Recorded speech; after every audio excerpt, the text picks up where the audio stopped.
Brahmanandam Parama Sukhadam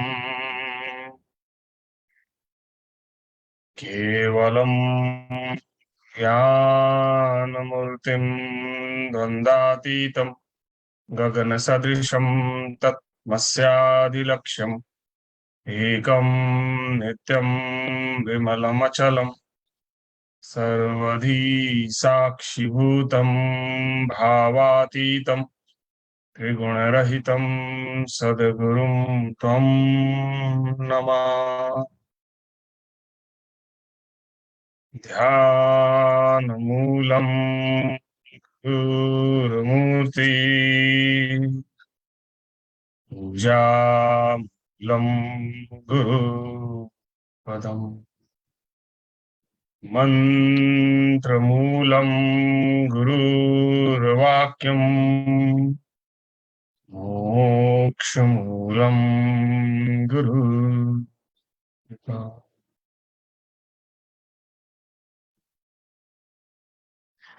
Good morning, good afternoon, good evening to all of you. Thank you very much for joining this wonderful platform where we are connected on 30 Days Global Meditation Event Program.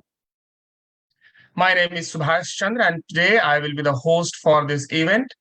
We are having today a very interesting discussion, which is about Srimad Bhagavad Gita. It will be an interactive session with Sant Shri Naamdeo Ji Maharaj.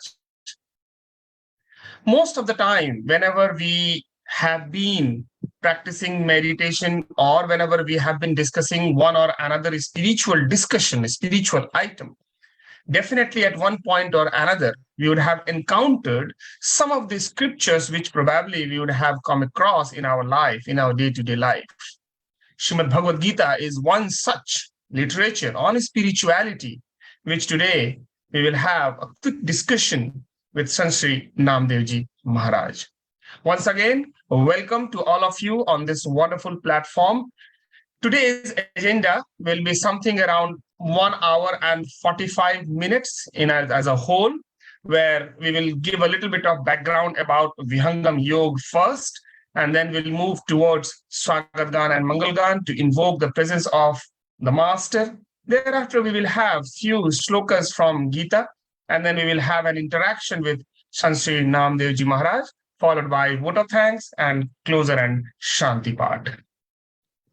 So let us come to the point about Vihangam Yoga. I'm sure by now we all, everyone, new or old, everyone is very much by heart what is Vihangam Yoga, at least in nutshell.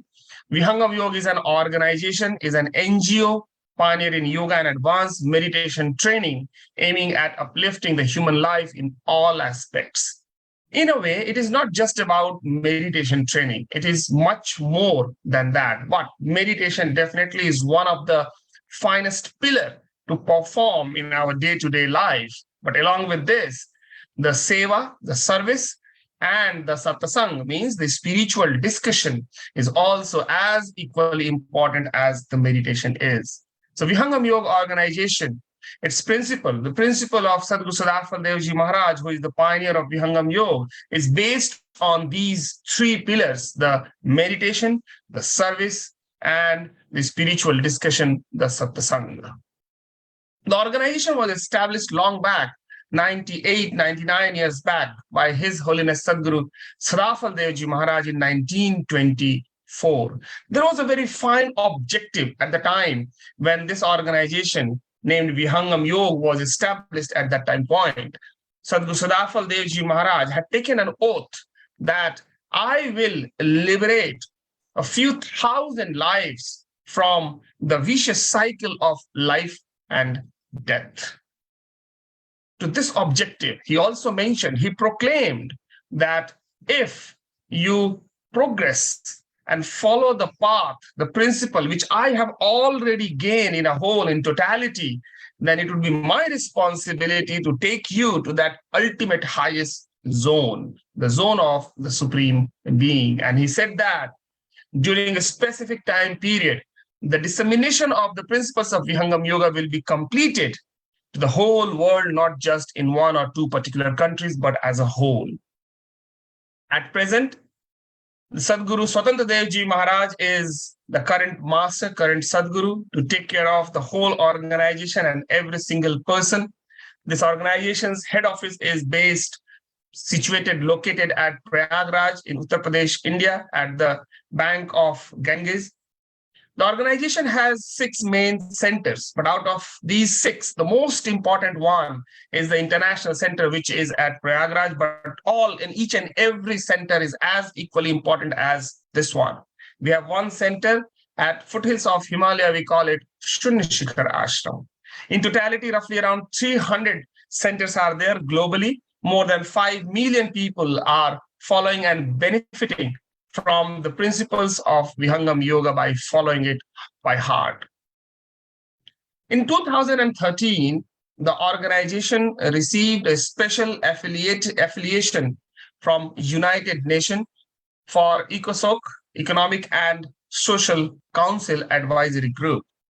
This was an incredible achievement for the organization as a whole, based on which the organization has been putting a lot of effort to make some more and more activities for the human upliftment, especially for those who are having some challenges in their day-to-day life. As I mentioned, meditation is one of the important pillars for all of us. So recently, we have had a structure prepared by the organization under the guidance of Sadguru Sadafal Devji Maharaj himself, but of course, everything is being done under the real guidance of current master Sadguru Swatantra Dev Ji Maharaj, the Swarved Mahamandir Center.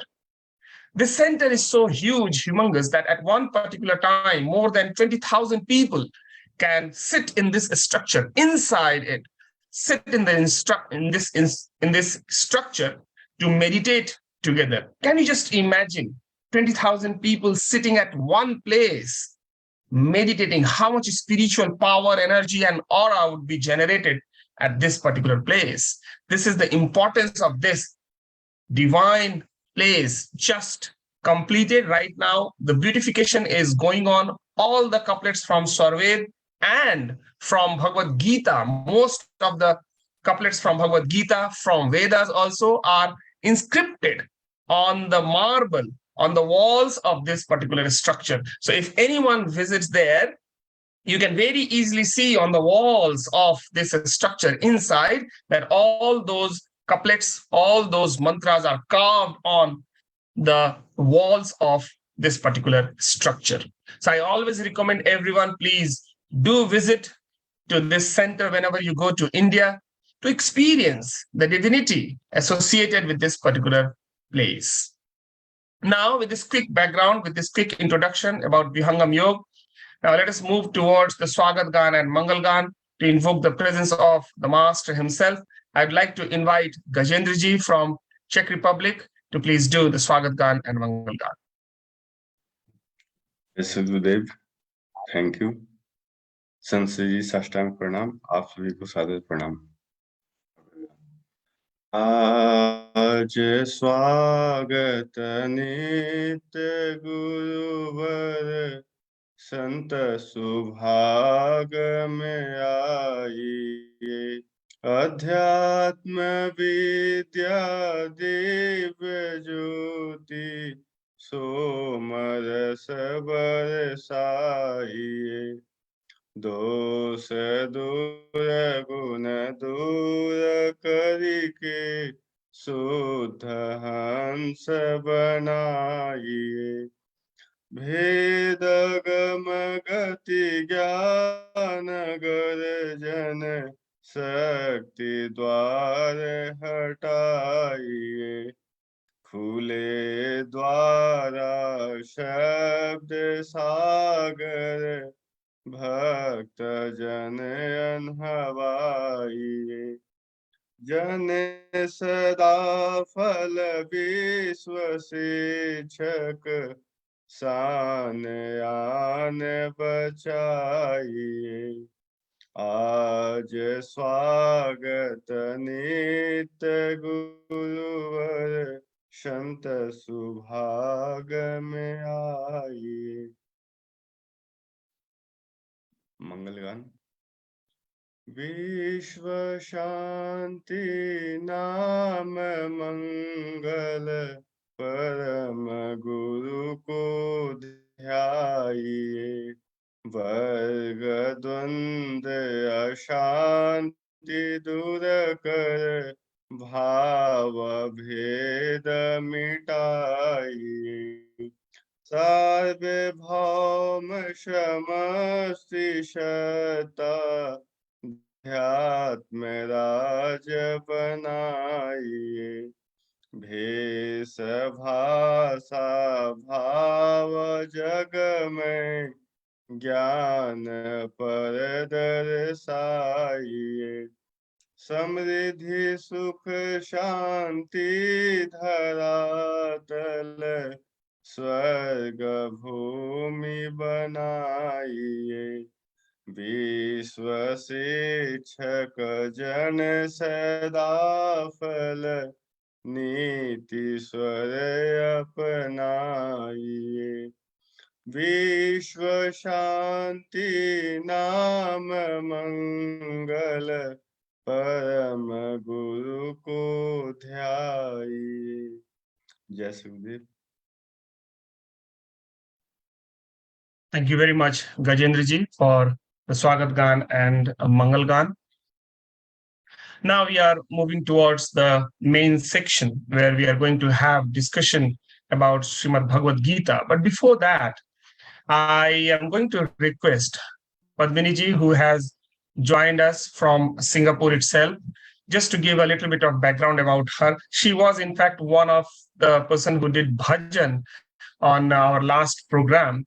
I think 3 bhajans she had performed. She has been associated with here one organization called Gita Jayanti since quite some time, and she is teaching kids as well as adult people how to read Bhagavad Gita, memorizing them Bhagavad Gita along with the meaning and all those things related with Bhagavad Gita as well. We have been getting her support in lot many times, sometimes whenever we require. And in fact, just to reveal one more thing, my son also had been associated with her just to learn one whole chapter at one particular time for a competition. It was so mesmerized to know and understand while I sit beside my son to understand and see how she's teaching. It is really an incredible way to teach Bhagavad Gita. So any one of you, probably I'm just on her behalf, I'm just mentioning, if any one of you wants to learn how to recite Gita, please let me know. Probably I can connect with her. So what I'm going to invite Padmini is for, please recite some of the shlokas, the dhyana shlokas of Gita, as well as one specific bhajan on Krishna in Sanskrit. Padmini from Singapore. Pranams to everyone. Om Shri Paramatmane Namaha. Atha Srimad Bhagavad Gita Dhyanam. Om Parthaya Pratibodhitam Bhagavata Narayanena Swayam Vyasena Grathitam Purana Munina Madhye Mahabharatam Advaitamritavarshiniim Bhagavatim Ashtadashaadhyayinim Ambatvam Anusandadhami Bhagavad Gita Bhavadveshini Namostute Vyasa Vishala Buddhe Pullara Vindayata Patra Netra Yena Tvaya Bharata Taila Purnaha Prajvalito Jnanamaya Pradipa Prapanna Parijataya Potra Vetraika Panaye Jnanamudraya Krishnaya Gitamrita Duhe Namaha Sarvopanishado Gavo Dogdha Gopala Nandanaha Partho Vatsa Sudhir Bhokta Dugdham Gitamritam Mahat Vasudeva Sutam Devam Kamsachanura Mardanam Devaki Paramanandam कृष्णं वन्दे जगद्गुरुं भीष्मद्रोणतटा जयद्रथजना गान्धारनीलोत्पला शल्यग्राहवती कृपेण वहनी कर्णेन वेलाकुला अश्वत्थामविकर्णघोरमकरा दुर्योधनावर्तिनी सोत्तीर्णा खलु पाण्डवैरणनदी कैवर्तकः केशवः पाराशर्यवचः सरोजममलं गीतार्थगन्धोत्कटं नानाख्यानककेसरं हरिकथा सम्बोधनाबोधितं लोके सज्जन षट्पदैरहरः पेपीयमानं मुदा भूयात् भारत पंकजं कलिमल प्रध्वंसि न श्रेयसे मूकं करोति वाचालं पंगुं लङ्घयते गिरिं यत्कृपातमहं वन्दे परमानन्दमाधवम् यं ब्रह्मा वरुणेन्द्र रुद्रमरुतः स्तुन्वन्ति दिव्यैस्तवैः वेदैः साङ्गपदक्रमोपनिषदैः गायन्ति यं सामगाः ध्यानावस्थिततद्गतेन मनसा पश्यन्ति यं योगिनः यस्यान्तं न विदुः सुरासुरगणाः देवाय तस्मै नमः. Now, let's invoke the grace of Lord Krishna with Achyutashtakam, composed by Shri Adi Shankaracharya. Achyutam Keshavam Ramanarayanam Krishnadamodaram Vasudevam Harim Sridharam Madhavam गोपिकावल्लभं जानकीनायकं रामचन्द्रं भजे अच्युतं केशवं सत्यभामाधवं माधवं श्रीधरं राधिकाराधितं इन्दिरामन्दिरं चेतसा सुन्दरं देवकी नन्दनं नन्दजं सन्दधे विष्णवे जिष्णवे शङ्किने चक्रिणे रुक्मिणी रागिणे जानकी जानये वल्लभी वल्लभायार्चितायात्मने कंसविध्वंसिने वंशिने ते नमः कृष्ण गोविन्द हे रामनारायण श्रीपते वासुदेवाजित श्रीनिधे अच्युतानन्त हे माधवाधोक्षज द्वारका नायक द्रौपदी रक्षक राक्षस शोभित सीतया शोभितो दंडकारण्यभू पुण्यता कारण लक्ष्मणेनान्वितो वानरैः सेवितो अगस्त्य सम्पूजितो राघवः पातु माम् धेनुकारिष्टका निष्टकृद्वेषिका एषिहा कंसहृद् वंशिका वादक पूतना कोपक सूरजा खेलनो बालगोपालक पातु मां सर्वदा विद्युदुद्योतवत् प्रस्फुरद्वाससं प्रावृडं बोधवत् प्रोलसद्विग्रहम् वन्यया मालया शोभितोरस्थलं लोहिताङ्घ्रिद्वयं वारिजाक्षं भजे कुञ्चितैः कुन्तलैः व्राजमानाननं रत्नमौलिं लसत् कुण्डलं गण्डयो हारकेयूरकं कङ्कणप्रोज्वलं किङ्किणी मञ्जुलं श्यामलं तं भजे किङ्किणी मञ्जुलं श्यामलं तं भजे. Thank you.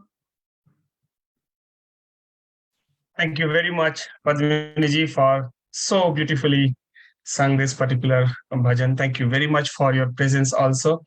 I hope in near future again we will have more interaction and more support from you for many things. Thank you very much being present with us. Now let us move towards the discussion with Sant Shri Naamdeo ji Maharaj. But before that, I'd like to give a little bit of background about just Srimad Bhagavad Gita, which will be probably helpful to some of the people who are maybe hearing this first time, or a couple of times they have heard but don't know too many things about what Bhagavad Gita is about. So this is actually a prominent piece of literature on Brahma Vidya. This word is very, very important. The reason behind this is there is a much similarity and very much similarity between Bhagavad Gita and Brahma Vidya Vihangam Yoga as well. This book, I would say, is a part of a Puran, in fact, and it is a conversation between Shri Krishna and great warrior Arjun. When the warrior Arjun was in pace of pace, he did not understand what to do, how to fight, what to do, because he had to fight with his own family members. He was a bit nervous how and what things have to be done. At that time point, he went under the shelter of the Lord Krishna and asked him lots of questions. So this Bhagavad Gita is more about the question and answer between Arjun and Shri Krishna. It's more about duty oriented.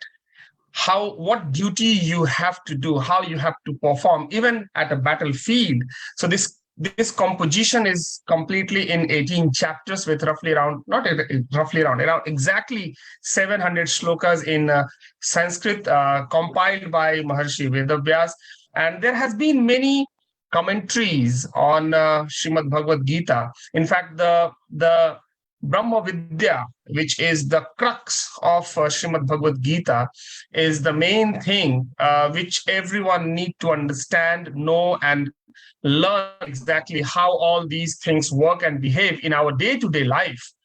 But there is one commentary book done by current master Sadhguru Swatantra Dev Ji Maharaj on Srimad Bhagavad Gita, where he had mentioned that the real essence of Brahma Vidya, specifically he had mentioned that the real essence of Brahma Vidya is almost untouched in any of the commentaries made by any other people, any other learned people who have done commentaries on Bhagavad Gita. And that's why he thought it as a right way, a right activity at his end to provide commentary on Srimad Bhagavad Gita.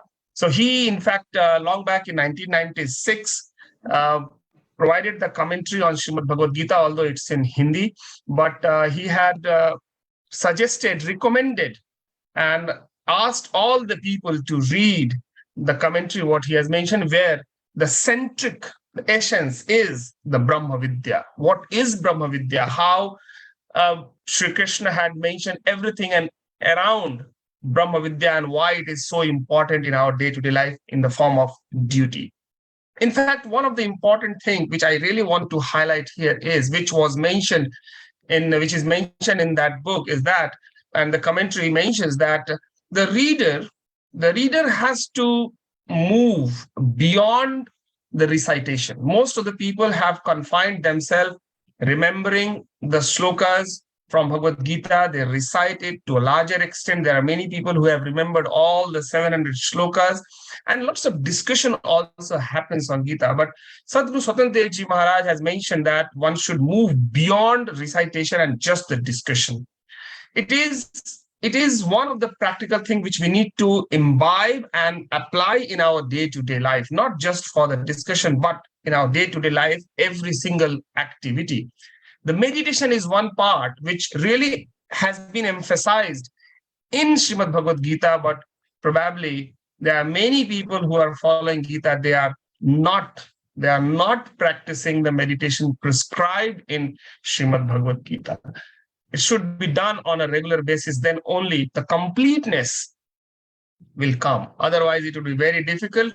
So here also, I'd recommend everyone, if anyone wants to have this copy where the commentary is provided by Sadhguru Swatantra Dev Ji Maharaj, please let us know. We will be able to provide you a copy of this particular commentary book as well. Now, with this short introduction about Srimad Bhagavad Gita, let's move towards the real discussion. And as usual, we have this Saturday again, Sant Shri Naamdeo Ji Maharaj with us, Charan Sparsh Sant Shri, for having a discussion on Srimad Bhagavad Gita. It will be an interactive way as usual. We have been doing in our past sessions. Just for the sake of, again, introduction about Sant Shri Naamdeo Ji Maharaj, I'd like to take this opportunity to provide few more details about Sant Shri. But before that, in fact, I'd like to highlight one thing. Last year, we had a very interesting session with Sant Shri. In fact, that was jointly organized by Gita Jayanti Singapore organization and Vihangam Yoga together, where Vihangam Yoga was the leading organization for all the activities of Gita Jayanti last year. And 20th of March last year, we had a 2-hour session with Sant Shri Naamdeo Ji Maharaj on a specific chapter, chapter 15, which is more about the Parabrahma, to understand how exactly everything has been mentioned in that particular chapter.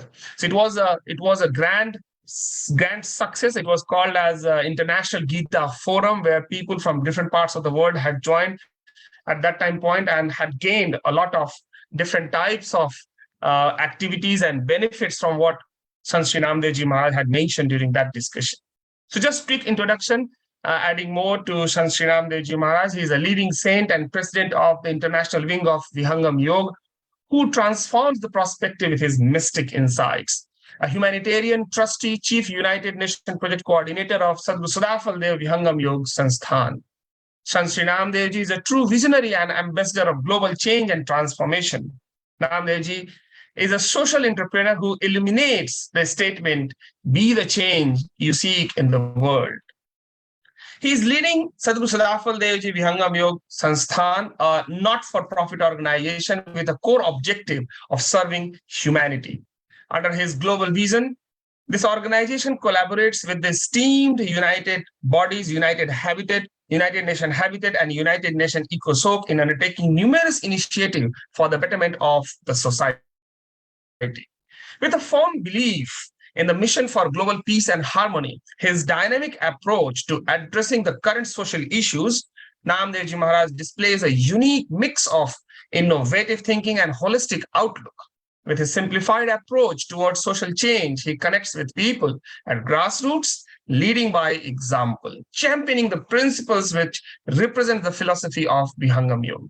His advocacy of change as a collaborative effort rather than an individual approach has inspired many to take pledge of service to humanity. There are many more groups which Sant Shri Naamdeo Ji Maharaj has founded, some of them just to name out: Sukrit Group, Sukrit Ayurveda, Sukrit Wellness Tour, Sukrit Health. All these are associated in such a way that they are all aligned to the ancient Indian tradition and the Ayurvedic medicine and organic natural ingredients. Health and wellness in today's world also has been, and in fact remaining, the main focus for each and every one. Sukrit Health, I believe, is going to add a lot more to the people on the basis of offering a range of traditional Ayurvedic treatments. Sant Shri Naamdeo Ji is editor-in-chief of an English magazine called Vihangam Light, which espouses the cause of holistic wellness.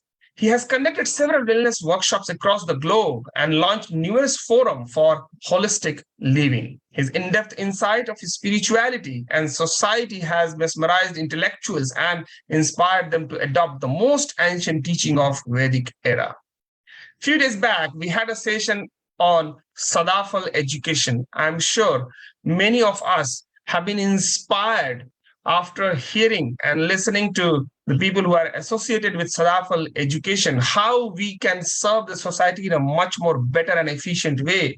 Sant Shri Naamdeo Ji Maharaj is chairman of Sadafal education. His vision is to support the needy by equipping them with skills and knowledge for their success in lives. Naamdeo Ji Maharaj is a regular practitioner of higher state of Vihangam Yoga and has gained profound knowledge of human mind and beyond in his meditative state of Vihangam Yoga. His solutions to the everyday life situations are practical and outstandingly simple. I'm sure today, when we are going to hear more about Srimad Bhagavad Gita from Sant Shri Naamdeo Maharaj, I'm sure we all are going to connect to this practical situations we have in our day-to-day life, how we can perform our duty, how we can connect ourselves more on the basis of Brahma Vidya, and how the Brahma Vidya, Vihangam Yoga, and the philosophy mentioned in Bhagavad Gita are linked with each other, and in fact, they are same. We are going to hear from Sant Shri Naamdeo Ji Maharaj. Charan Sparsh Sant Shri, I'd like to invite you to the stage to bless us with your divine words, please.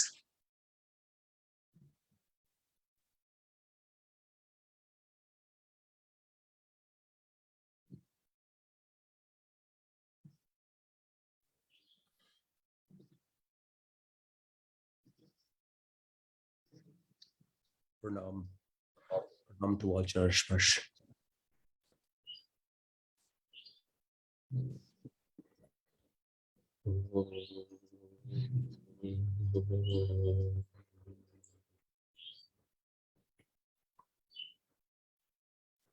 Sadar Pranam.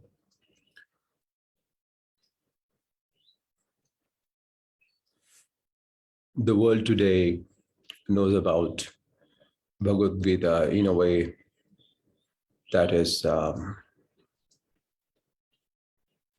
very evident. And the effect of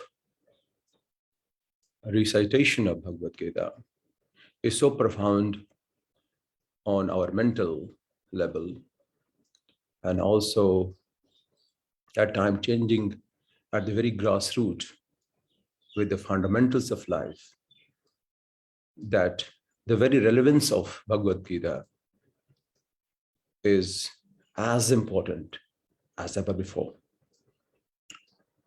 So this is the talk which is the just not about the consequence and the very outcome that the particular team would like to see, though they may be the most righteous in their approach, but the sanctity to which any fight could be fought without any discrimination. So what happens in day-to-day life? We have our own biased point of view with which we look at the world. During that time, when Arjun was totally in turmoil, was totally in a state of confusion, here comes the teaching. Why this teaching is the most significant? Because of its practical aspect. Why is this teaching the most significant and most relevant even today? Why? Because it imparts you the practical tool with which you should be able to lead your life without having to carry the baggage of your own conditioned mindset. So even though you may have been brought up in a very righteous environment, so-called religious, or the family values are sacrosanct, but it could always be tilted and tweaked around the ideas which could challenge your own authority. It could challenge your dogmas and doctrines in life. So it teaches you always to be on the edge, just on the edge.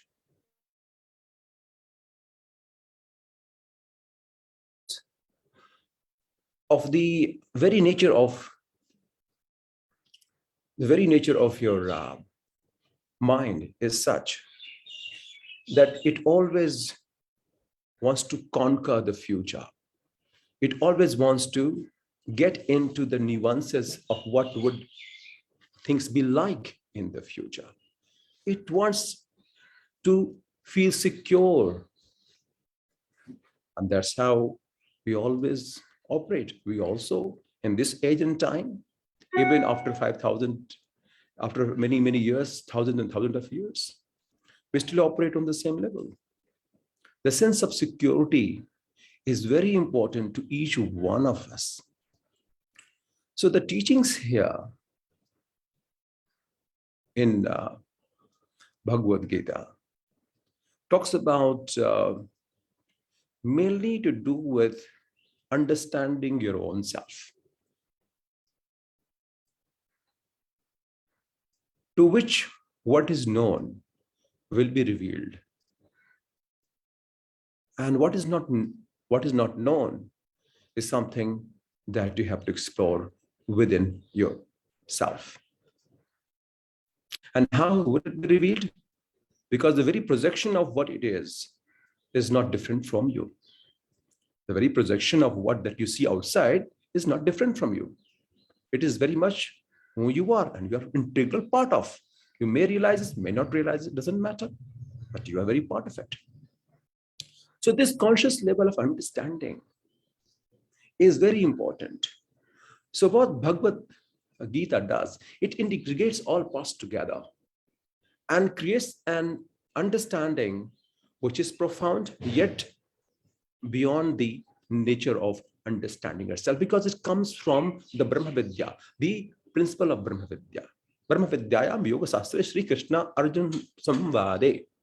Because the very samvad, the very conversation between Sri Krishna and Arjun is the knowledge that emanates beyond the very physical perception of life. But you have to kind of make it simpler for the people to understand. So it is something which is not very comprehensible, but something to be experienced. And that learning through experience is what will help you accentuate your level of consciousness. So Krishna is trying to simplify things. And this is the most practical aspect of life. Sri Krishna himself was endowed with 16 kalas, the display of divine nature. But he never displayed it.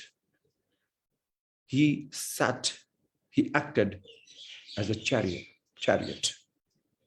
Now here, the very embodiment of the divine nature, which is presented by a chariot, because the one who is sitting on the chariot, the five senses, the Krishna himself is sitting on it. So our karmendriyas or gyanendriyas, Krishna is sitting on it. So Krishna could control all of them. All the senses could be controlled by the reign of the divine nature, that one who is all. So he says that if you attune your energy in such a way that is connected to one higher source than yours, all will be taken care of. Even if you are in the authority of position, maybe the one who has to shoot arrows, maybe way above than where I am sitting, but it doesn't matter. It doesn't matter. So keeping the low profile, but having the thread of divinity be connected with one of the zone which from where all comes from. That is me. So I may look very simpler. My very outlook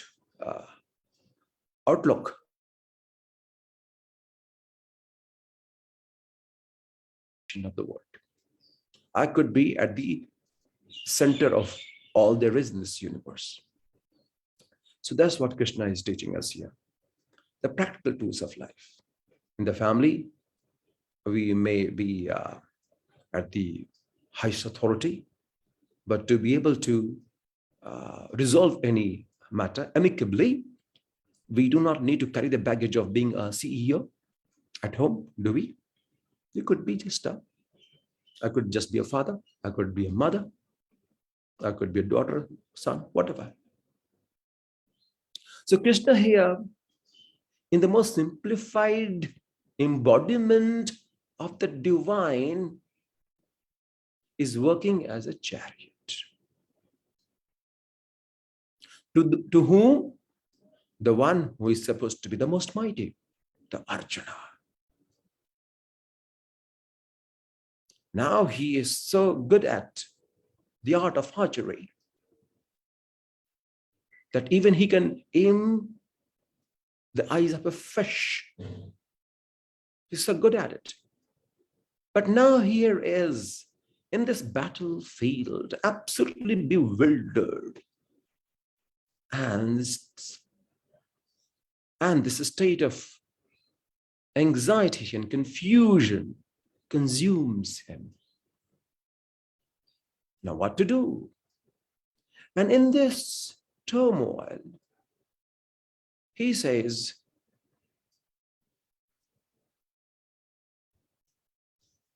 "Oh Krishna, what shall I do?"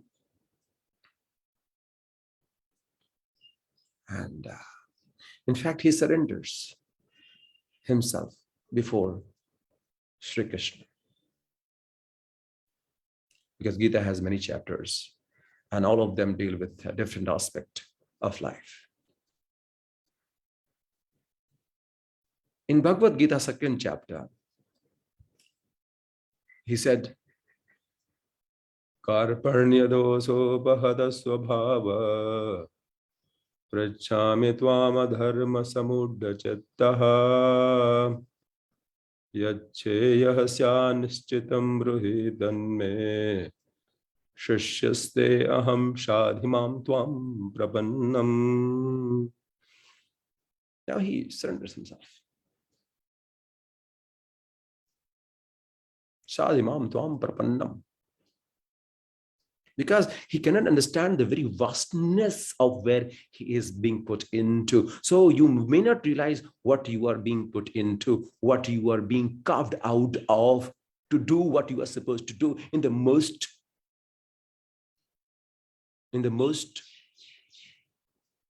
glorified manner. Who knows the place you are seated right now, from where you are supposed to operate from, is the most glorified place to be right at this point in time. You may not realize. So Krishna said that you need to realize your position. You need to realize your own position where you are at this point in time, because you cannot allow these nonsense, these to take over you. These emotional connection that you feel towards your family members.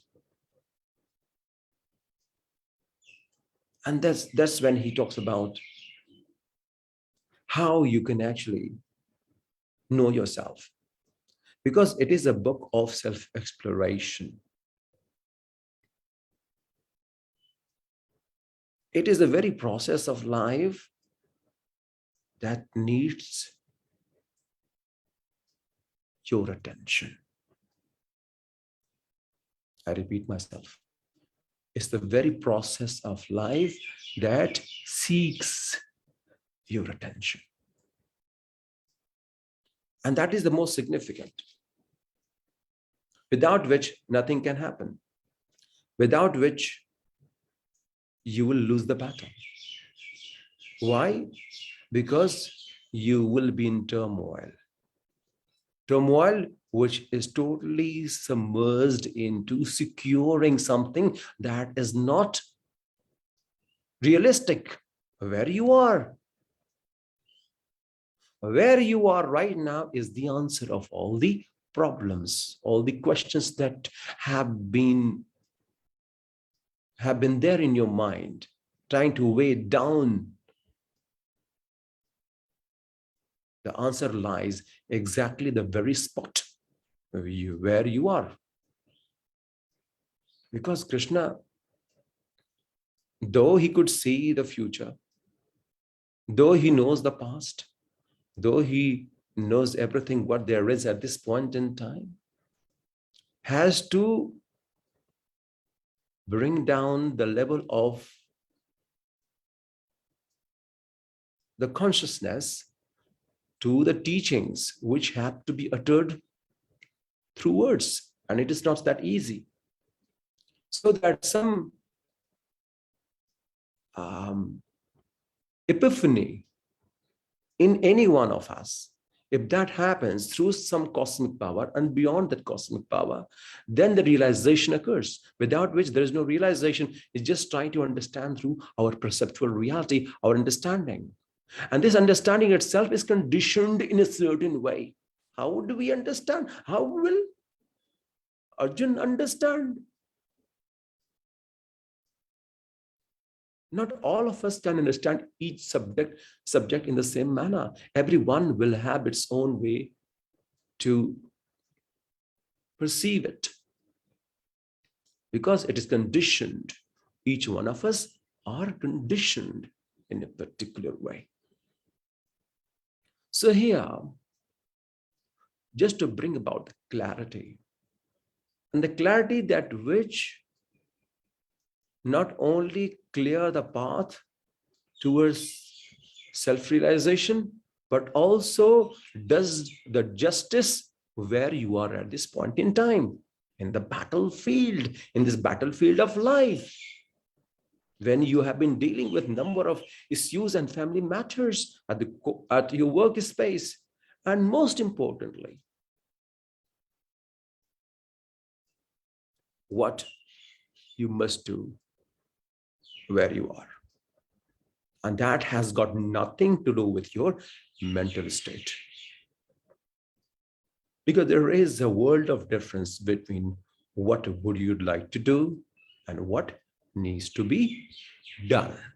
So here, Krishna is teaching what needs to be done, not what would you like, because your preferences and your liking and disliking is totally immersed or conditioned, biased purview of life, which you have some concocted, convoluted conversion of your own conversation.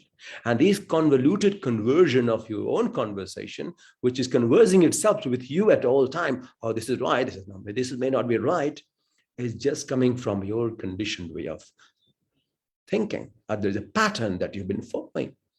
That's why we have this repeated thoughts popping up every now and then. So the thoughts that came up yesterday is being repeated by the weeks, and the weeks into months, and the month into years. So from years to years, we have been having the same thought patterns. There is no change. So Krishna here says that is totally embroiled, implicated into your concocted version, in your convoluted understanding. And that convoluted understanding needs to be resolved. And that will only happen only if you do things when you grow out of your own self, when you grow out of your conditioned pattern. Isn't it practical today? Aren't we are operating like that? Aren't we are just a memorized version of ourselves, operating from a very memory, the heap of memory that we have been just consciously or unconsciously collecting? Unfortunately, the very output of which we do not like has come from unconscious collection.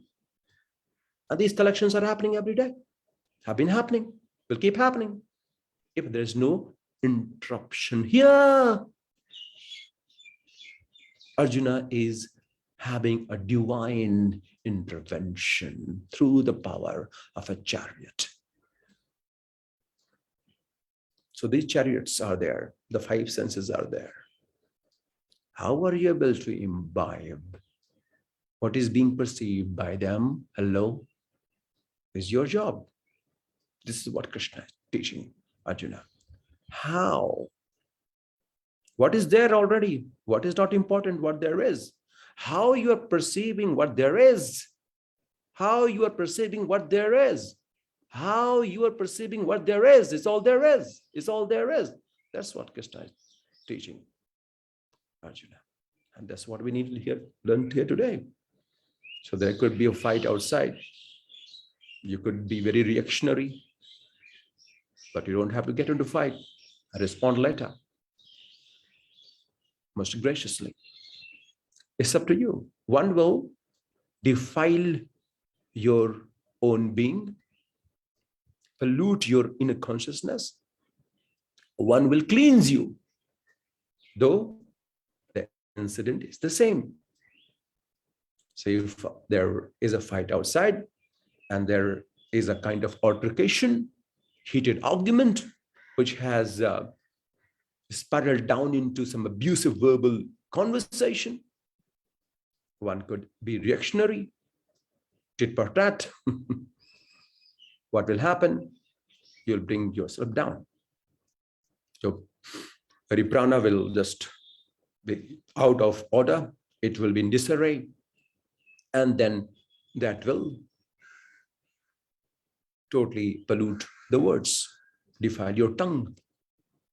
But here you have the opportunity as well to transmute everything. Maybe just by being there, doing what is most logical to do. And if you could control yourself, not control yourself, but consciously involve yourself in that particular situation, you would do what is most judicious, what is most sage. And no one will come down and tell you. No God will come. It's your own understanding. Because you have evolved to that stage. And that will further cleanse you.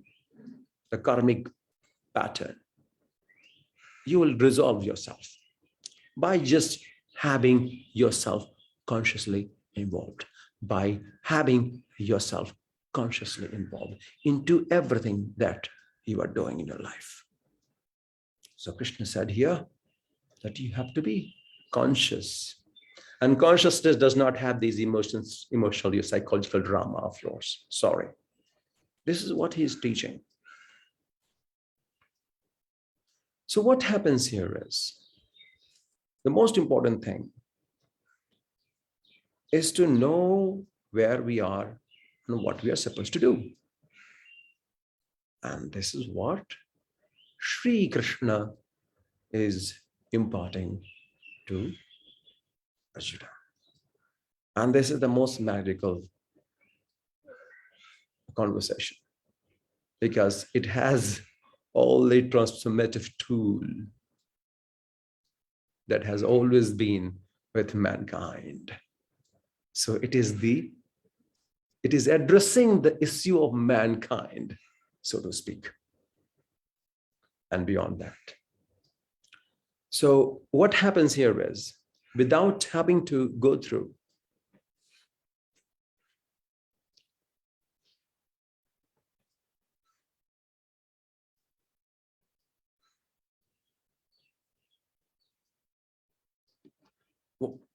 in this, what happens is, when Sri Krishna talks about it, he categorically says, and he explains to Arjuna that if you perform your duty, what you're supposed to do, even what you are supposed to do may look totally horrendous, ferocious, though it is the most idealistic thing to do. Do it. Do it anyway. And he says, this is what the message of Gita is. What you think as right or wrong, maybe you need to have a different point of view.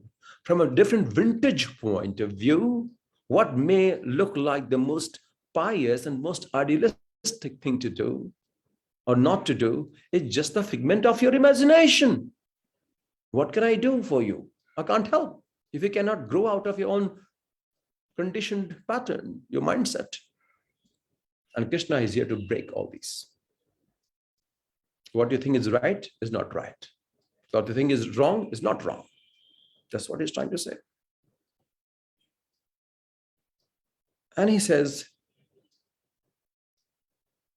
in Bhagavad Gita, because Bhagavad Gita is huge, and we're just confining to a specific chapter, because and there will be many sessions where we can follow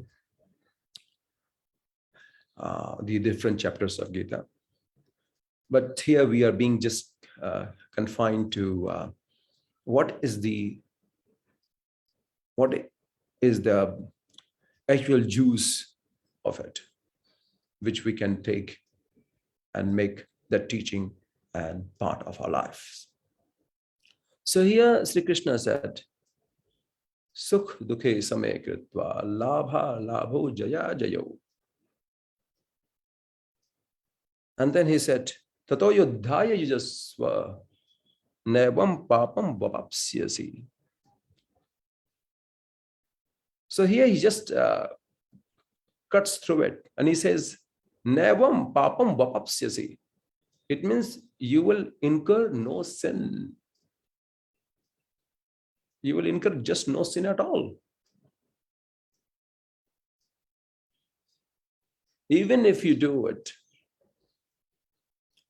So if you do what you are supposed to do and what you must do, that's why there's a difference between what you would like to do, what you want to do, and what needs to be done. So if you do what needs to be done and pluck up the courage and do it, nevam papam vapapsyasi. You will incur no sin. There will be no sin. There's no any blemish of any karma. That's what Sri Krishna said. So can you imagine? He said that go and fight. And by killing them, you will incur no sin. So here we may be totally confused as how this kind of teaching could happen in this life also. We are into many situations which are so overwhelming, and just we are just confused. We are just flabbergasted that what we could do in this specific situation. So that's why the teaching of Bhagavad Gita is the most significant in this life today.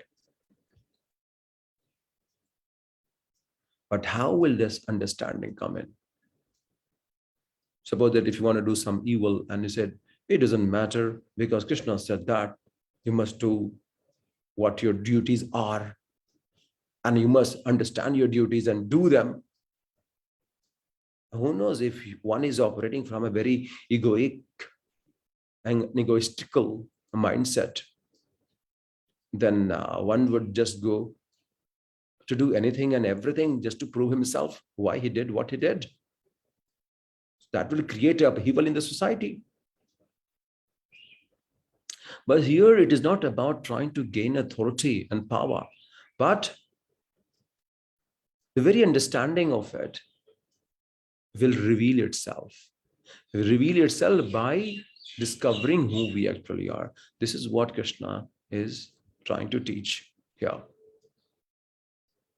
That only by your own manifestation you would know everything, because everything resides in you. Nothing is this or that, but everything, whatever there is, you are at the center. You are the very epicenter of everything there is. And he goes on explaining it. And mostly what happens is in Bhagavad Gita, because we keep hearing few verses of it.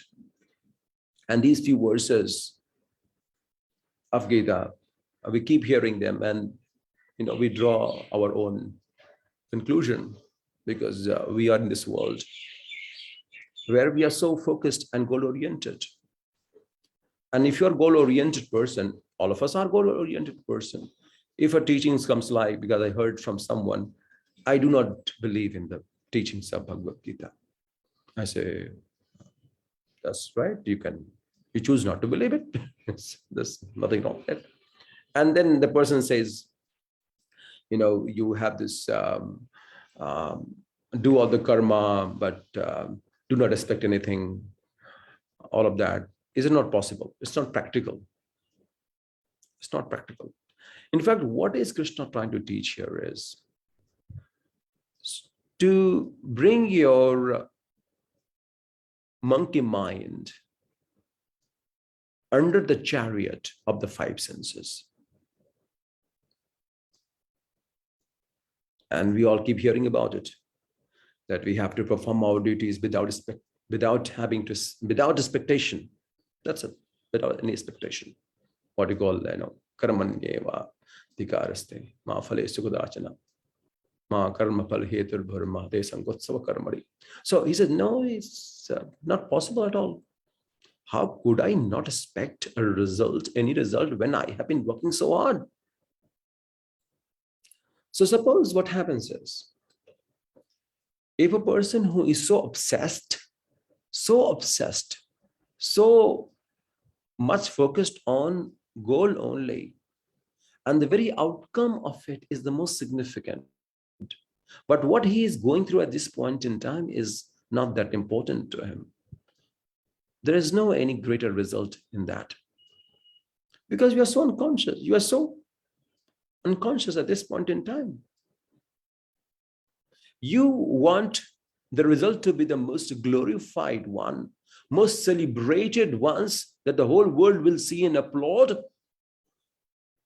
And that's always in the future. And future doesn't happen. Future is right here, right now, at this point in time.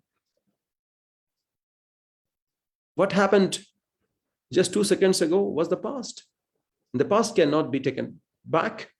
The future cannot be brought by some force right here, right now. All we have is what? What? This present moment. Krishna says that all the senses of the chariots, should be under this present moment.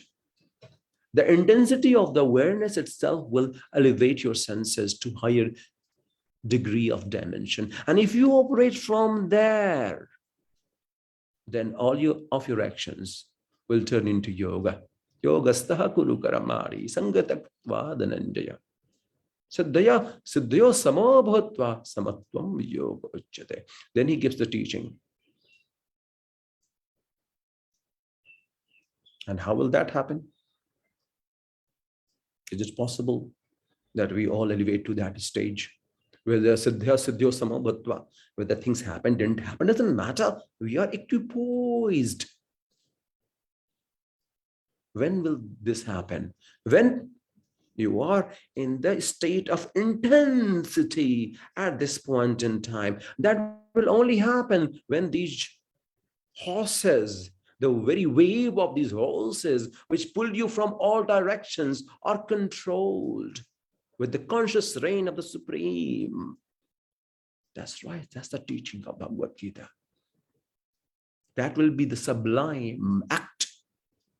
Each act of yours will be sublime, the most sacrosanct. It won't be a karma. It would be dharma.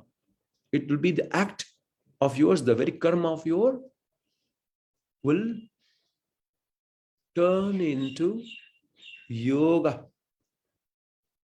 Just a yoga stha kuru karamari sangatakta dhananjaya saddhaya siddhayo samabhatva samattam yoga uchyate.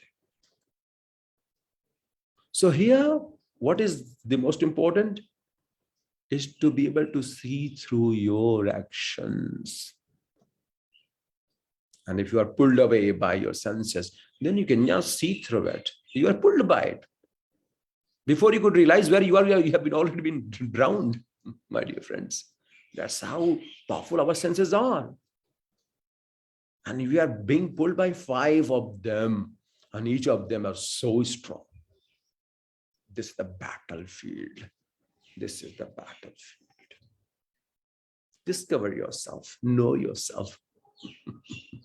And as you know thyself, the self, as you become the owner, the chariot of all these, you can win any battle outside.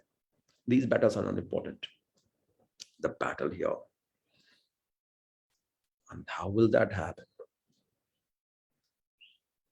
Krishna said very clearly, Prajahati yada kaman sarvan parthamanogadan atmannevat manadashtah sthit pradyasya dochyate sthit pradyasya dochyate.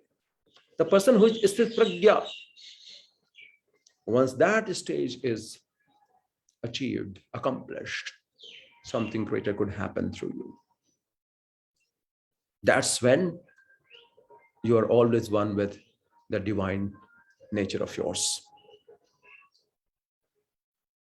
So that is the most significant teaching. So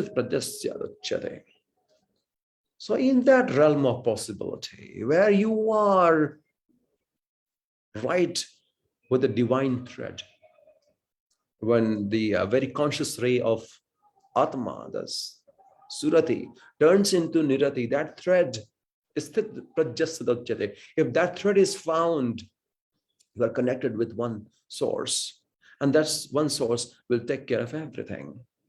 But that will happen when the submission of these 5 pulling senses has happened. They have submitted themselves before you. Then you are elevated. Then you can realize who you are, what your purpose of life is, why you are here, without which you cannot. So this battlefield, this human body, this battlefield is the most significant. If you miss this one, you'll miss everything. So the teaching of Bhagavad Gita here is the most practical. What could be put into practice is taught, not some idealistic, utopian, egalitarian ideologues, which could never be practical, which can never be put down on the ground of practicality. So even though you may have very egalitarian point of view, let's say that you want to have an equal society, this person shall be there, this person shall not be there, everyone should be equal, whatever. It could be very utopian, idealistic approach, but it fails on the ground of pragmatism. And if it fails there, then it's just an idea. You can uphold this idea, be the custodian of that idea, and talk about it, have a seminar about it. But it always fails on practical grounds. So Krishna, what is important here to understand? Like all other, all the like Sankhya Vedas, Nyaya, Darshan, Siddhanta, all of them, what happens is that they have much more profound knowledge than Bhagavad Gita. Sorry to say that. And if you feel very implicated at this point in time, you have to be practical. Don't you think so? You have to be the most practical. That's when the importance of Bhagavad Gita comes in, because it is the kind of friend, a reference, a guide that will help you sail through any turmoil, sail through any sea of trauma in your life. That's the importance of Bhagavad Gita. But to understand Bhagavad Gita is not easy, because on the very chanting of it, the very recitation of it will not teach you unless you start meditating unless you start doing seva, unless you actually get yourself, engage yourself into deep understanding of who you are, why you are here. Because that's when only you can elevate yourself. If there's no focus on yourself doesn't mean the accessories of life. It doesn't mean that you should wear a goggle worth 2 lakh rupees and you'll become cool. No, it means that whatever you have been holding on, the kind of perception that you have about yourself, every understanding of yours may not have to do with anything that you are made of. And what you are made of, the construct who you are, has nothing to do with your conditioned mind. You are not the pattern. You're not the habits. You're not the memorized version of yourself. There's something that is beyond whom you don't know, or whom you don't know about, and that is you. That's why Bhagavad Gita is so important. So it is an introduction to your own self. Whom you do not know is actually you. Because you may say, no, this is who I am, this is what I have been. But none of these can define you. Nothing defines you.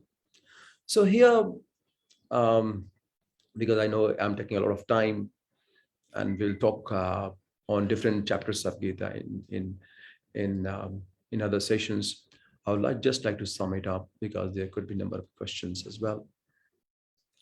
What is most significant is the teaching is, my dear friends, after many thousands of years. And I must add here that the teaching of Bhagavad Gita, and in the battlefield, this conversation galvanized before any institutionalized religion was formed. Can you imagine this? So, pre any organized, structured religion that we knew of today, from Christianity to what you call Sanatan Dharma, I mean, whatever. This Hinduism, I would say Hinduism, because the very Hinduism does not have any significance without Sanatan Dharma. Sanatan is Sanatan. But what we know Hinduism today, even also that was not there. Even Islam was not there. Buddhism was not there. So before any structured religion, this preaching happened. So it means that, and it also clearly says one thing, says one thing very clearly, that who we are has got nothing to do with any structured religion. Religion could be a rod of discipline one has to follow. And religion is also very important. Religion is very, very significant. It's true. But this teaching takes you back to the very origin of yours, the very sense of yours. Before any structured way of following life through any specific pattern of teaching or through any specific school of thought. Before it happened, the preaching happened. So it clearly says that we as human beings shall be spiritual than religious. Because, and of course, we see the conversion, we see the people from different DNA adopting a religion which is totally far away from their own way of life. And this also changes the very geography of it. Maybe religion has to do with the geography as well. So maybe the southern part of India, people follow different patterns. And from the northeast Maybe let's say in Nagaland, people follow different school of thought. So religion and social well-being happens in sync with one another. So what is most conducive to that specific time will be adopted. What is not will be left behind. But here the teaching is beyond all these, beyond the very geography of it. And that's the reason why Bhagavad Gita is the most preferred spiritual holy epic today. It is so revered, with the reverence with which it is treated goes beyond any description. The words cannot define the glory of Bhagavad Gita just because of that. Because before any structured religion came into existence, the preaching took place. And that's why it became universal. And we are that part of that universe. Because we are Shashwata Jiv. The Atma cannot be diminished, cannot be put down to death. It is eternal. So the very science of it, the Brahma Vidya, is also eternal as the messenger and same as the supreme consciousness, the Param Purush Paramatma. So these eternal forces, the four forces, according to Vihangam Yoga also, Chetan Jara Swarupa hai, Jada hai ek asar, Jada Chetan se rahit hai, ek bad sansar. It always goes with the teaching of the very philosophy of Brahma Vidya, Vihangam Yoga, goes with the teachings of Bhagavad Gita. Both are exactly almost the same. So anything that is bound by the teachings which comes under the Kala and Prakriti will always be subjected to change.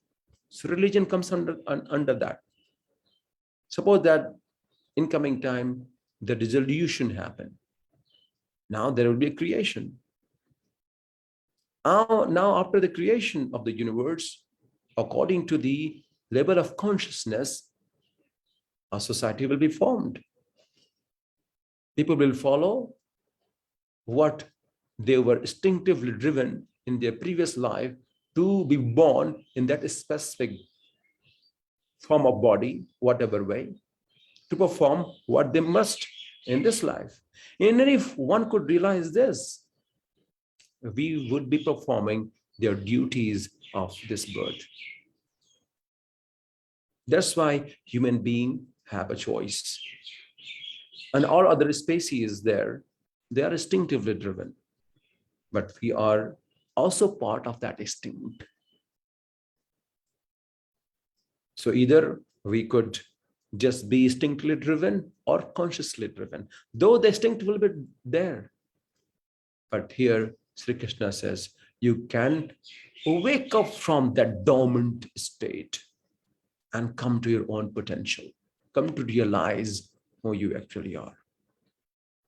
So this is the biggest battlefield ever. This is the essence of the teaching, exploration of your own self, knowing who you actually are. So without much to say, I'm sure that there will be other sessions on Bhagavad Gita. I welcome all of you and I request all of you, because since this initiative has been taken up with such enthusiasm, this meditation challenge, I would like every one of you to please be of great help to it, to make it a grand success. And please do give your feedback, and the report that you are supposed to submit, please do that. It is my request to you. It makes things very, very convenient, and it will open up many paths for your elevation, for your spiritual growth, because that is the source of your existence. So I would just like to sum it up that who you are is the power. That is the teaching of Bhagavad Gita, without having any position of power, because the other side had the position of power, but they were totally defeated by what? By the one who realized their duties, who realized who they were. That's why who you are is the power. So whatever you are seeking outside, trying to brandish the sword of position is not going to help. No matter how much army that you have, how many people follow you, these people could be subservient because maybe you hold a position of power, but you would be defeated by the one who has realized himself, because who you are is the power.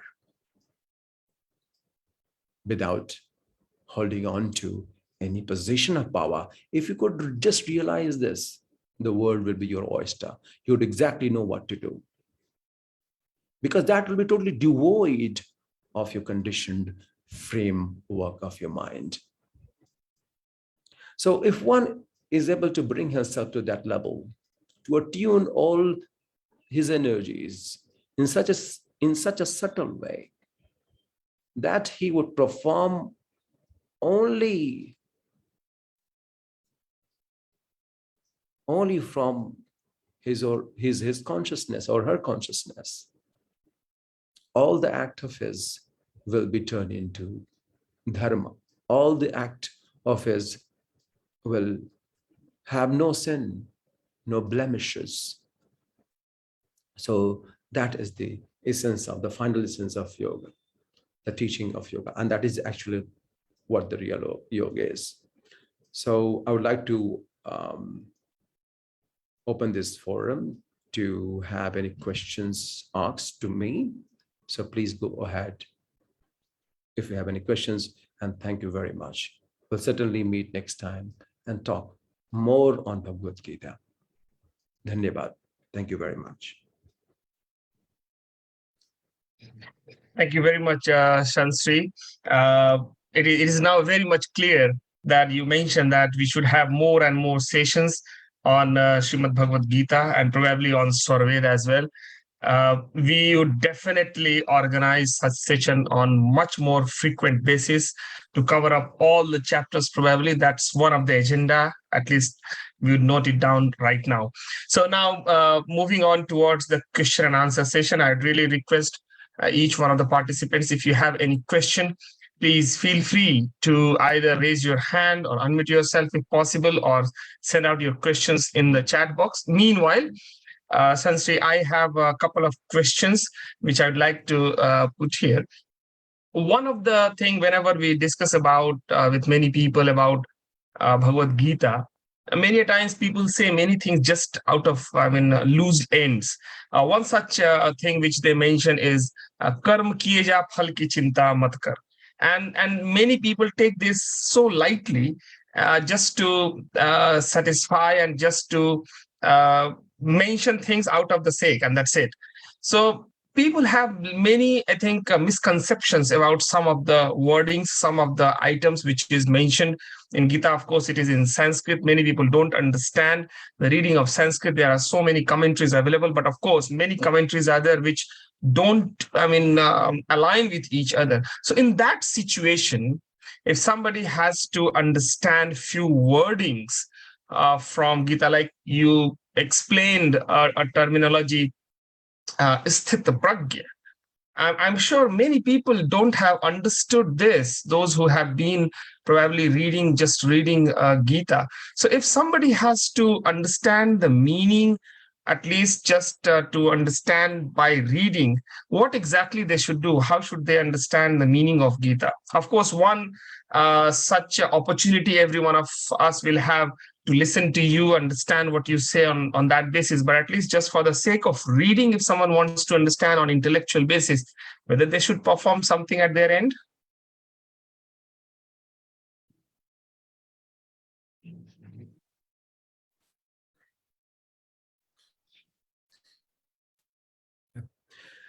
Yeah, thank you very much. Yes, well, what cannot be put into practice shall not be so glorified. So Bhagavad Gita actually comes in here to ground you. Ground you in what sense?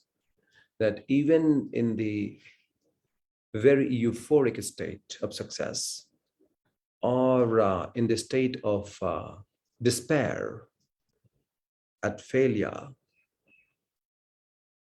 these are just the happenings of life. So karma kiye ja and phal ke ichha mat kar. So that sounds just like, okay, you couldn't succeed, so keep doing it. Maybe kind of as a less, or trying to help someone sail through a process. What is actually missed here, and it was also just explained, that unless we are able to attune ourselves and the very life force with which we operate, if that is not devised in the most constructive manner, and the device is here with us. What is the device?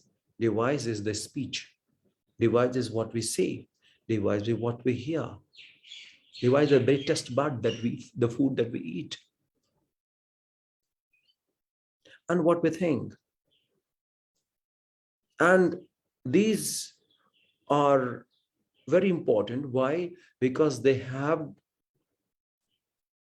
power to convert itself into very concrete output, very concrete action. So what is important here to understand? If I have a thought, and if that thought converts my hand into having a fight with you, having a thought is a different thing, but converting that thought into an action is a different ballgame together. So one karma that happened here, but the very gross karma happened through this body. Now, the wave of this is so intense that there is no control. So it is easier said than done, of course, that you can just say, karma kiya ja. But the very karma that you know of is totally convoluted into your pattern. And your pattern is totally mess. The mess of the memorized past. So if you are operate from there and keep doing it over and over again, these teachings will not make any sense. It will be like just conveying the message that you yourself do not know. Oh, karma kiye ja, phal ki chinta mat kar. So I would like to ask, a lot of people who say all these, do they really understand what they're saying? Do they actually understand what they're saying? Now, what happens here is people don't understand what they're saying. And because the point here is that it is not about, of course, it has a very good message, keep doing it. It does have a very good message, but it has to be tangible also. Suppose if I preach very good thing, but behave in a certain way that goes against what I preach, people is not going to believe in me. Even if I am the person of few words, but my actions embodies the teaching of it, people will follow me. Isn't it?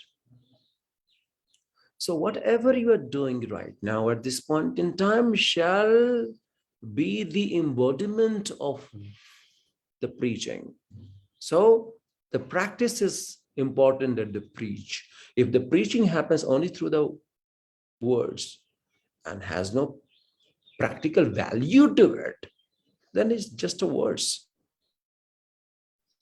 It's just that these words are much more purified than the words of some movie or some filmy gana, what we call. That's it. Yeah, but it's good that you are chanting something, you are purifying yourself. That's true that we all keep repeating it. So it's absolutely okay for any one of you who do not understand, even after recitation, after many recitation. It doesn't matter, my dear friends. It's absolutely all right. At least you are just purifying yourself.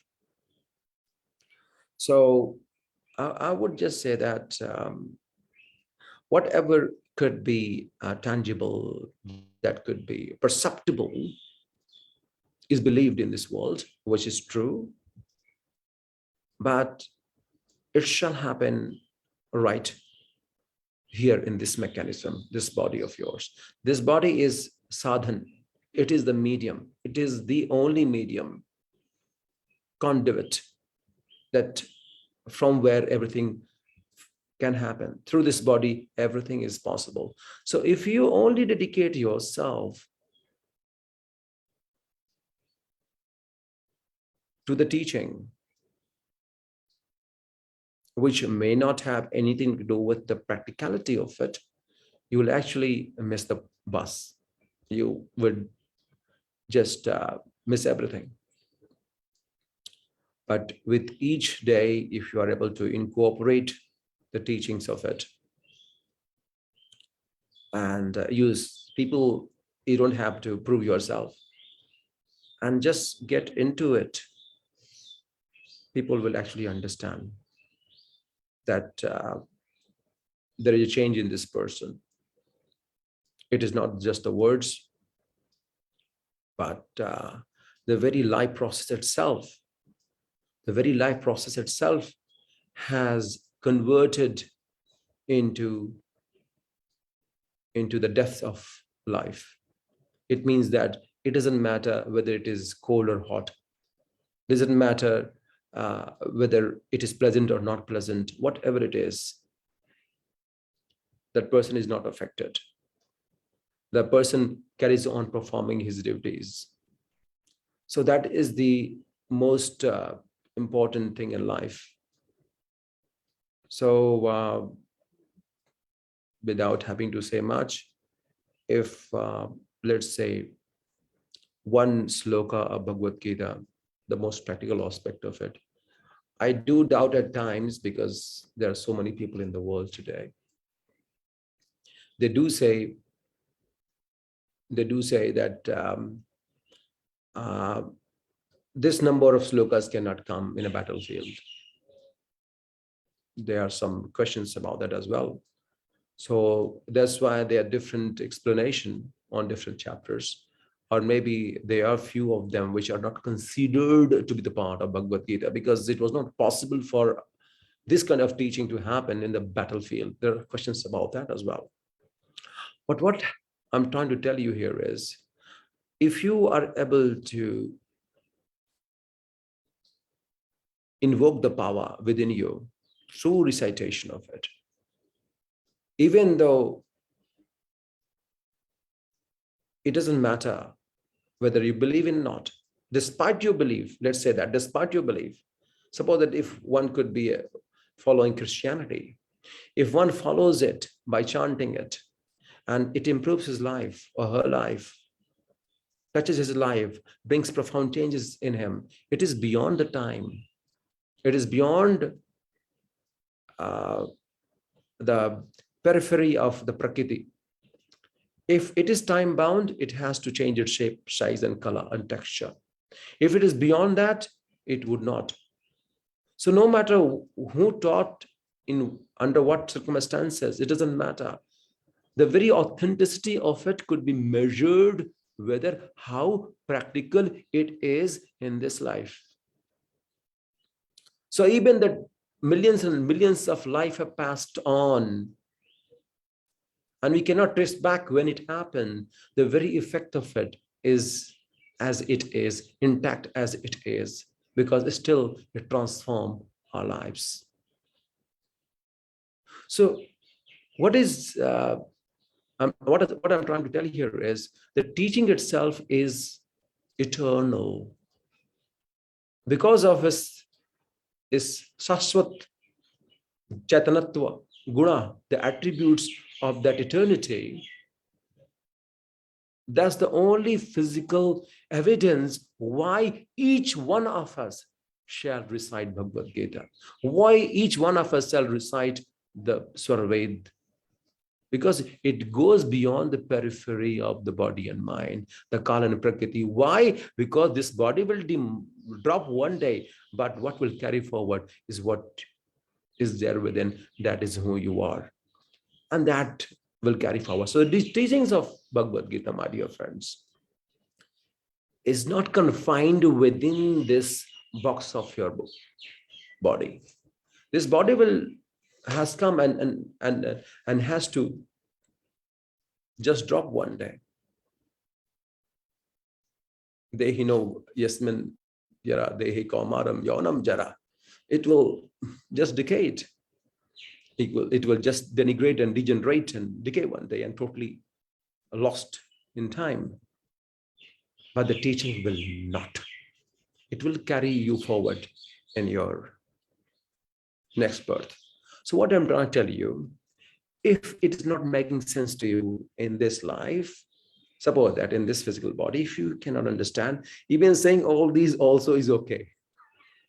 That start doing good karma, don't expect any result. That is also fine. At least you are doing something good, because words have reverberations, and that impacts your DNA. You know, it it addresses your cerebral memory. So, in fact, it is so connected. The words have that power. So even if you say it over and over again, it is good. But if it's only confined to saying good words and not having the practical aspect of it, that's a bit unfortunate. But I think the only way you can do it, you can just elevate yourself, is by staying attuned. Stay tuned.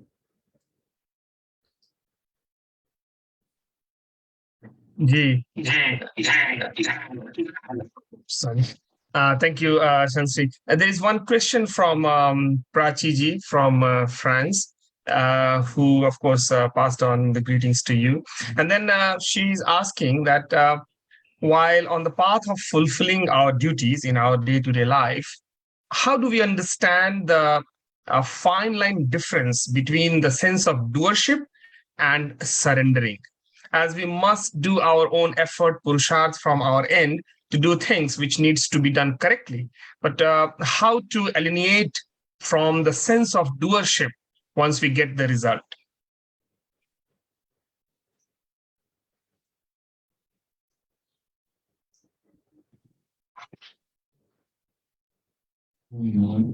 Doership will come only with a very limited understanding. If you are expanded, the doership will never come. Why? Because you will know that nothing can happen. Nothing can happen with what you call the interconnectedness. Everything is interconnected. So once you are inclusive, then your ego will melt. Doership will go. If you are just very exclusive, then ego will be the most prominent in your life. And if ego is there, the best companion of ego is doership, or vice versa. If the doership is there, then I am is also there, very, very much. But it is very, I don't know how to explain this. But if you are very limited in your vision, the doership will be there. Because it's very contracted, very compressed a way of looking at things. Otherwise, that's why, it is said at almost at all times that we are the outcome of our results. But we don't have to become that. And we become self-obsessed because we are goal-obsessed. If the goal has been achieved, then this is me who has achieved it. This is me who have done this. This comes very naturally. And there is nothing wrong in it. There's nothing wrong in it. So if any one of us have this doership kind of thing, I think it is all fine. There's nothing wrong in it. It's just a journey of life. You are transiting through many paths, many streets, and all of them have something to teach you. So you are passing through a channel. If you have this feeling, or any one of us have this feeling, it's absolutely all fine. And all these tunnels and paths have something to teach you, help you grow. So you don't have to eliminate it. Don't try to do that. It's not possible to do that. There's nothing can happen by force. Absolutely not. It's not possible. It is only through the seva and elevation happens. It's only through seva. That's when things happen most effortlessly. And Sri Krishna himself says that, I'm into all actions. I mean, what he proclaims himself to be. But what is important to understand here is that as long as the anxiety rules you, as long as the security consumes you, as long as having everything under your control overwhelms you, you are a doer, and you are only the doer. These are the symptoms, the characteristics of those people who have this doership bhavana. This doership, I'm the one. So you will see these patterns, having everything under their control. I would like things to be like this only, and this is the only way, right? The first sign. Second sign is goal-oriented, only future goal-oriented, missing the very grace of this moment. This moment is not important.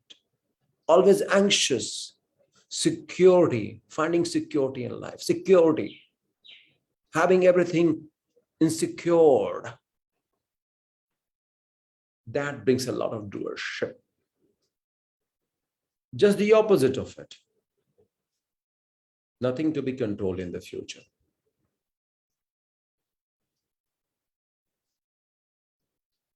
Nothing to be controlled because we don't need to, because it's it's not important. Why? Because we are the power.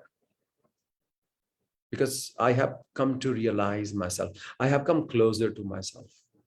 So as you come closer to your own self, the doership will certainly go.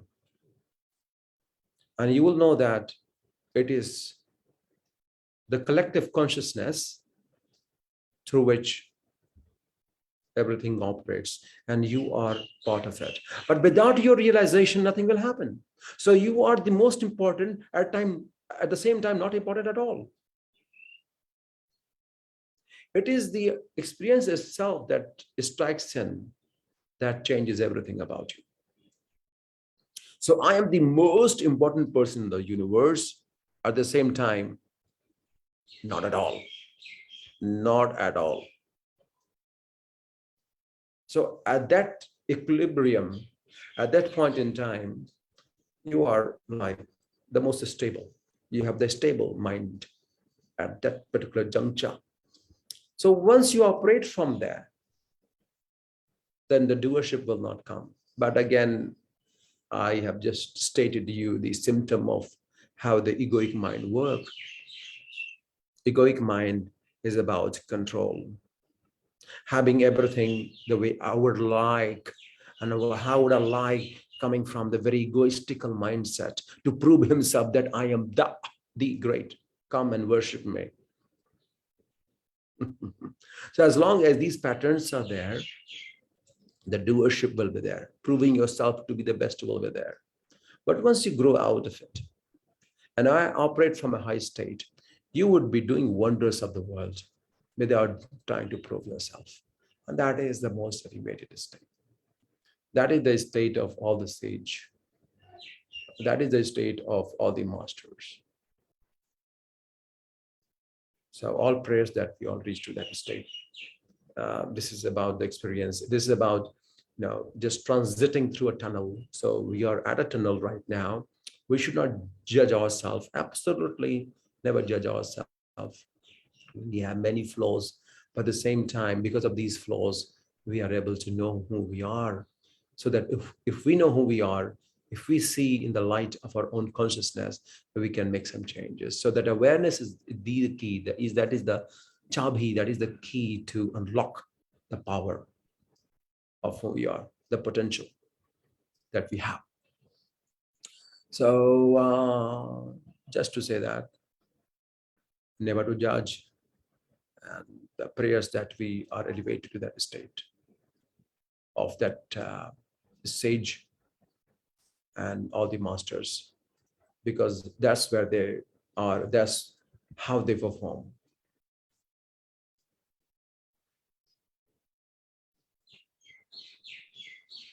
Ji, thank you, Sant Shri. Is there any more question from anyone else? Otherwise, I have my one more last question. Please, meanwhile, if you have any question, you can put it on the chat box. Just one quick question, Sant Shri. During the discussion, you mentioned at one stage that the karma has to be converted into dharma, or there is one specific stage when the karma get converted into the dharma. I think it's just out of curiosity, it would be good if you please elaborate a little bit more. What is dharma basically?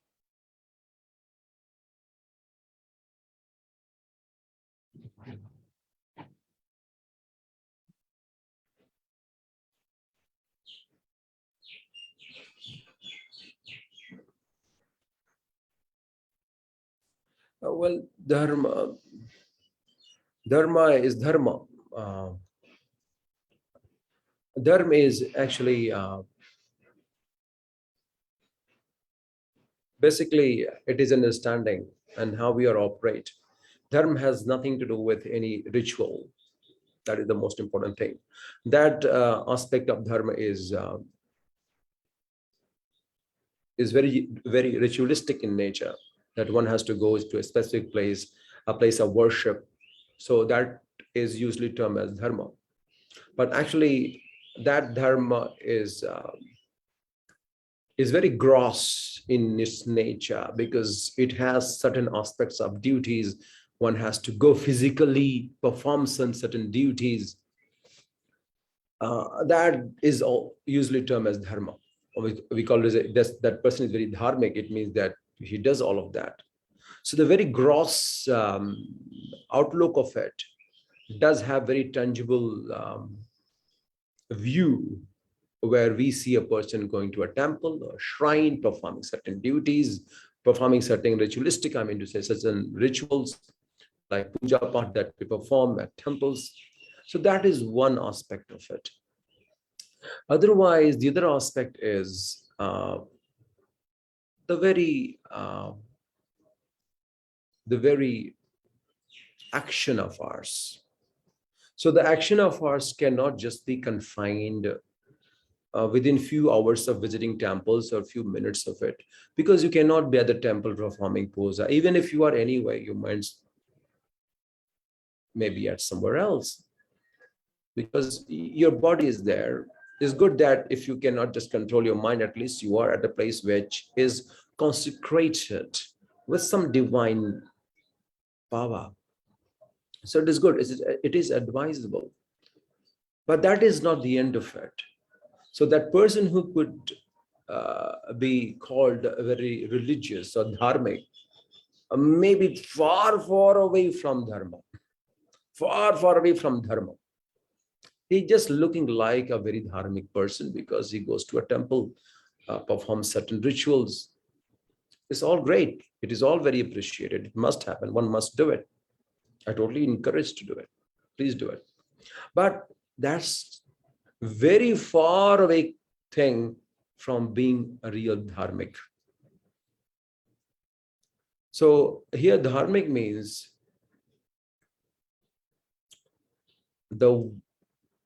that which is controlled by the spirit, the very sense of who you are. That which follows the pattern of Atma, the conscious who we are. All the action performed from that level is dharma. And if you operate from there, it means your karma has turned into a dharma. So if you are operating from there, then you do not need to go to temples. You don't need to, because your life has become very consecrated. Because the consecration of the divinity, the divine power has happened in this body. That's the reason why the masters are worshipped.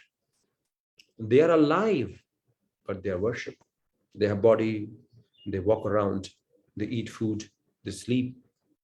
But they have become the center of that divine intervention because each karma has become dharma. That's why their body is being worshipped. You see? So, but why is it important? Because dharma, if it is not, I would not say the control word, if it's not operated by adhyatma, then it has no meaning. That's why a person who looks very dharmic is not dharmic, because he's not following the adhyatma. He's performing a ritual. That will take a long time to cleanse off all the blemishes gradually and help him come to that level for sure. That's why it is not bad at all. No way. It is advisable, do that. But that is not the end of it. But if you are operating from that level already, then you have become the divine center yourself. This body of yours has become the divine because each action of yours that you perform is dharma, is operated by the consciousness, the Atma, the Atma Shakti. So all these 5 reins, the chariot is operated by what? By Adhyatma, the Atma Tattva, the very essence of your existence. If you operate from there, all your actions are sublime in nature and all of your actions are dharma. Yeah, thank you, Sant Shri. There is one more question from Prabhat ji. He has connected with us from Malaysia. He is a dedicated person. Few years back, he just got connected with Vihangam Yoga. He has just passed on his greetings. And the question what he is asking is, say, in a family, say, multiple children are there, say 3 children are there, and they are all seasoned with different mindset, even if they are from the same parent. What is the effect of, is it because of the effect of the past karma that they are in the same family but still having different mindset? If at all, then how to bring one of them, say, who is completely far away from spirituality and the path of connection on the spirituality, how to bring him back to the path of spirituality? Is it something which is possible?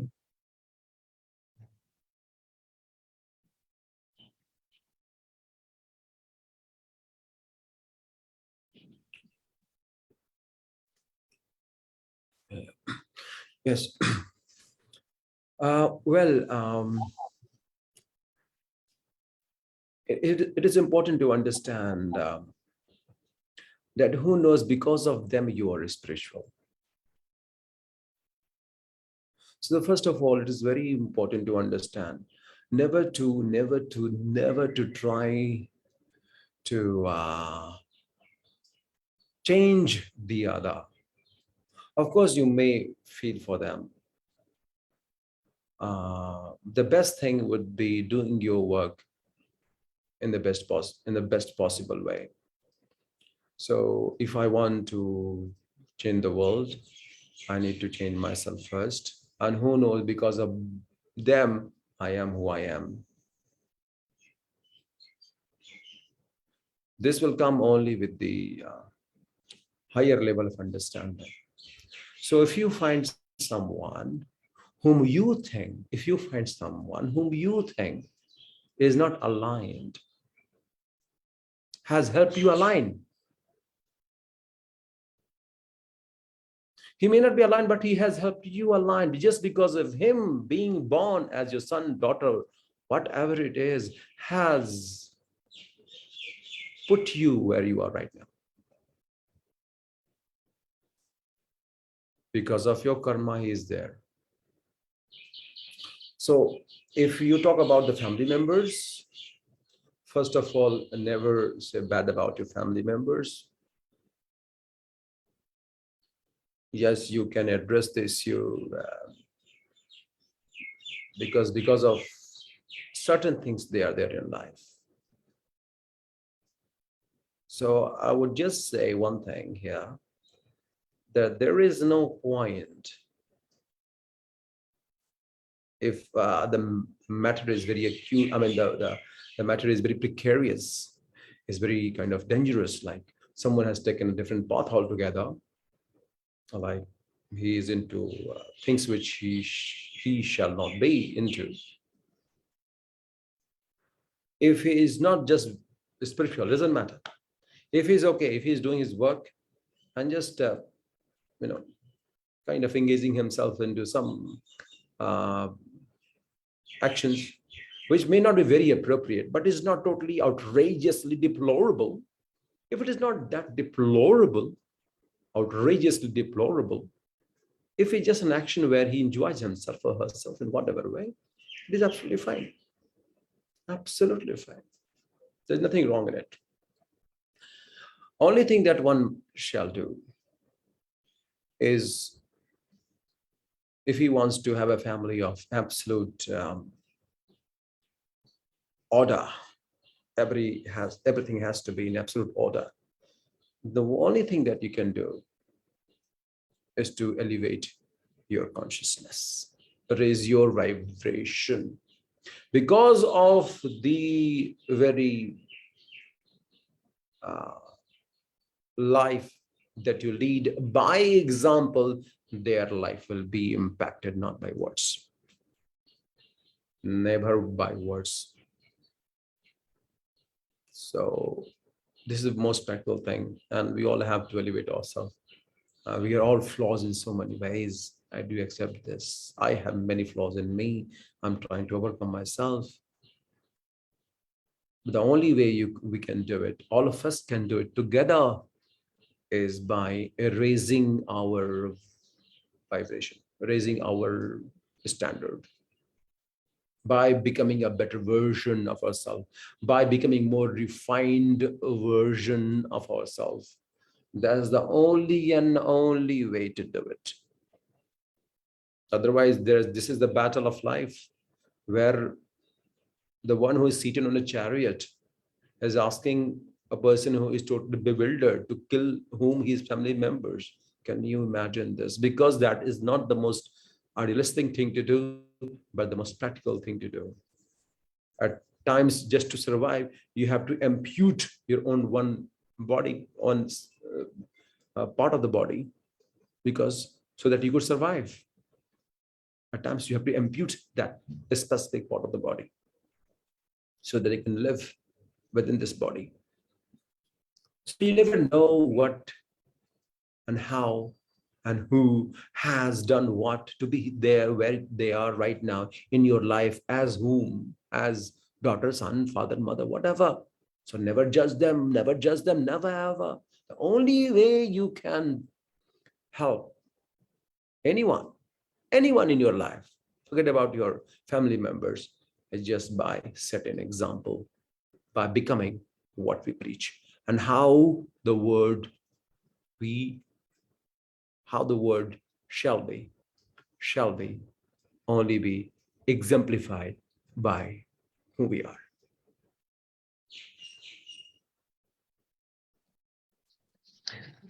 Thank you very much, Shri. I think now it's exactly 1 p.m. Singapore time, which is 2 hours now. And I think it was a really great pleasure to having you here again one more time.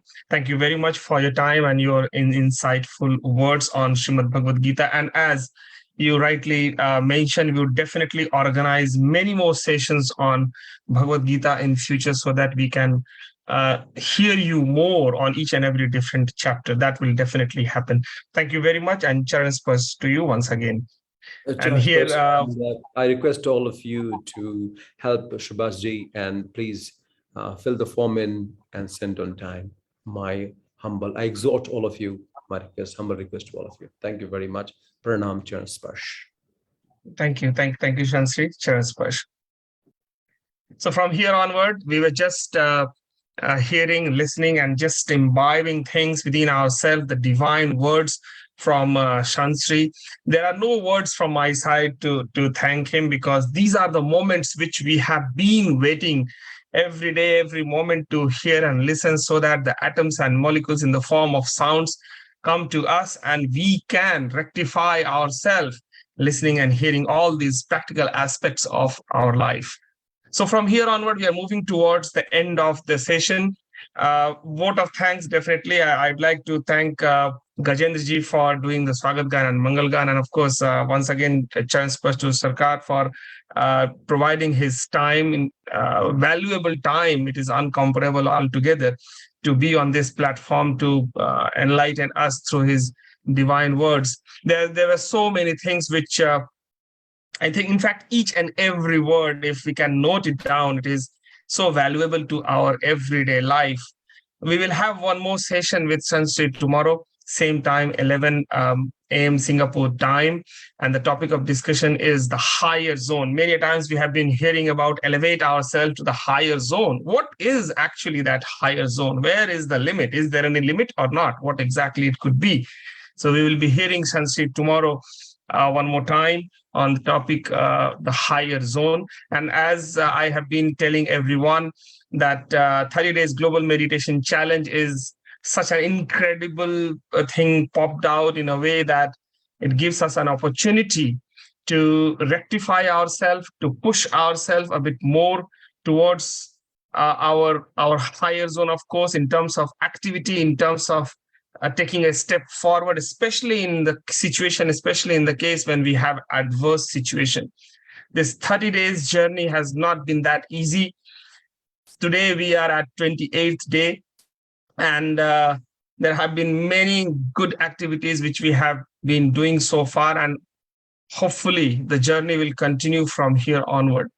Just to remind one more time, please do not forget to meditate every day. Please do not forget to submit your reports, because submission of the report is very, very important. It is being analyzed every day about each and every single person who is submitting the report.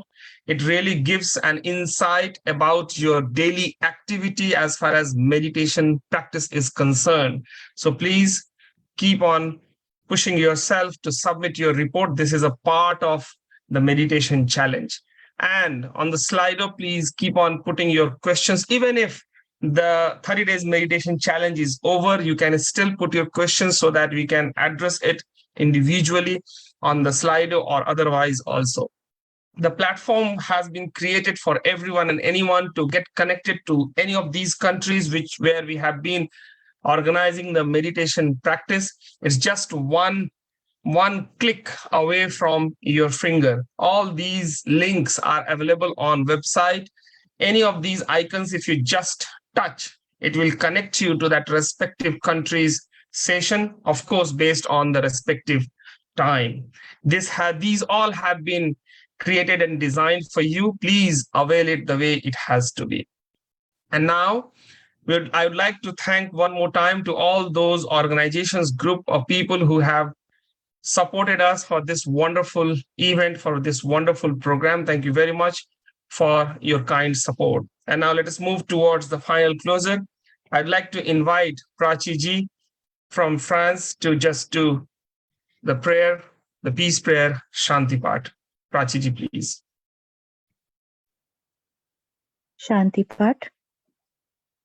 हे प्रभु शांति स्वरूप हो, शांति शांतिमय शांत, शांति शांति जन शांति हो, पूर्ण शांतिमय शांत।